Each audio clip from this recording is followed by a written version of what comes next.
Netanyahu এবং Trump Modi সহ ইসলাম মুসলমানকে ধ্বংস করার জন্য যে নীল নকশা তৈরি করেছে সেটারই একটা অংশ গাজা মুসলমানদেরকে নির্মূল করতে পারে পাই টু পাই সারা বিশ্ব থেকে তারা মুসলমানকে নিষ্ক্রিয় করার জন্য তারা একটা সিস্টেম তৈরি করছে।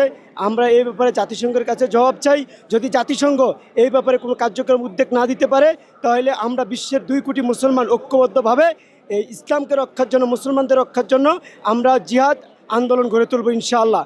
এবং আজকে থেকে যে মেসেজটা দিতে যাচ্ছি, এখানে দল মত নির্বিশেষে সকল দলের নেতৃবৃন্দ, সাধারণ মুসলমান, উলামা ইকরাম, বিভিন্ন ধরনের রাজনৈতিক দলে ঐক্যবদ্ধ হয়েছেন। আমরা বাংলাদেশ থেকে জাতিসংঘ সহ ইসলামী যত দেশ আছে, দেশের নেতাদের তাদেরকে একটা মেসেজ দিতে চাই। আমরা যেন বাংলাদেশ যেতে সকল রাজনৈতিক দল, উলামা ইকরাম ঐক্যবদ্ধ হয়েছি। আপনারা ঐক্যবদ্ধ হন। বিশ্বের 2 কোটি মুসলমান আপনাদের পাশে আছে। আপনাদের ক্ষমতা থাকবে, ইসলাম ক্ষমতা থাকবে। এজন্য সারা বিশ্বের সকল ইসলামী নেতৃবৃন্দকে আমি বলতে চাই, আপনারা ঐক্যবদ্ধ হন। ঐক্যবদ্ধ হয়ে মুসলমানদের পক্ষে থাকেন। আজকে সকল রাজনৈতিক দল ঐক্যবদ্ধ হয়েছে। আপনিও জাতিসংঘকে একটি মেসেজ দেন যে ইসলাম মুসলমানের জন্য আঘাত আসলে বাংলাদেশের মুসলমান ঐক্যবদ্ধভাবে কাজ করতেছে। দেখেন, আমরা অন্তর্বর্তী সরকারকে, ডক্টর ইউনূস সাহেবকে বলবো, আপনার তীব্র নিন্দা এবং প্রতিবাদ জানান। আপনার বিশ্বে যে একটি আপনার মান রয়েছে, সেই মানের সম্মান রয়েছে, ঐক্যবদ্ধভাবে আপনারা তুলে ধরুন। বাংলাদেশের মুসলমানদের মেসেজগুলো তাদেরকে দেন যে এটা মানবতার কাজ না। ইসলাম সবসময় মানবতার পক্ষে থাকে। ইসলাম ইহুদির পক্ষে থাকে, খ্রিস্টানদের পক্ষে থাকে। একজন নারীকে কিভাবে ইসলাম ইজ্জত দিতে পারে, একজন শিশুকে কীভাবে সম্মান দিতে হয়, এটা নেতানিয়াহু বুঝে না। ইসলাম ছাড়া অন্য কোনো দল, অন্য কোনো মত এই মানবতা বুঝে না। যদি মানবতা বুঝতো, অন্য কোনো ধর্ম বুঝতো, তাহলে আমাদের শিশু এবং মা বোনদের যেভাবে অত্যাচার করছে, যে মারতেছে, সাংবাদিকদেরকে মারতেছে, সাংবাদিককে পুড়িয়ে মারতেছে, এবং ইসলামপন্থী যত নেতা আছে ওখান থেকে বের করে দিয়েছে।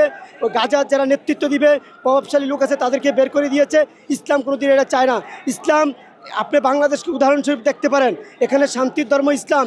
এখানে অন্য দল, অন্য মত, অন্য জাতি গোষ্ঠী যারা সংখ্যালঘুভাবে তাদেরকে সম্মানের সহিত এই দেশে বসবাস করতেছে।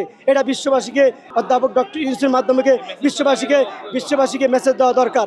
এজন্য আমি বাংলাদেশের উপদেষ্টা মণ্ডলী যারা আছে, যারা যে মন্ত্রণালয় আছে, সেখান থেকে জাতিসংঘের যেন গুরুত্ব সহকারে মেসেজ দেওয়া হয়। আচ্ছা, ভারত থেকে কিন্তু সরাসরি ইসরায়েলে মুসলমানদের হত্যা করার জন্য সৈন্য পাঠানো হয়েছে। সেক্ষেত্রে বাংলাদেশ থেকে কোনো মুসলমানকে যদি ফিলিস্তিনে পাঠানো হয়, আপনারা যাবেন কি?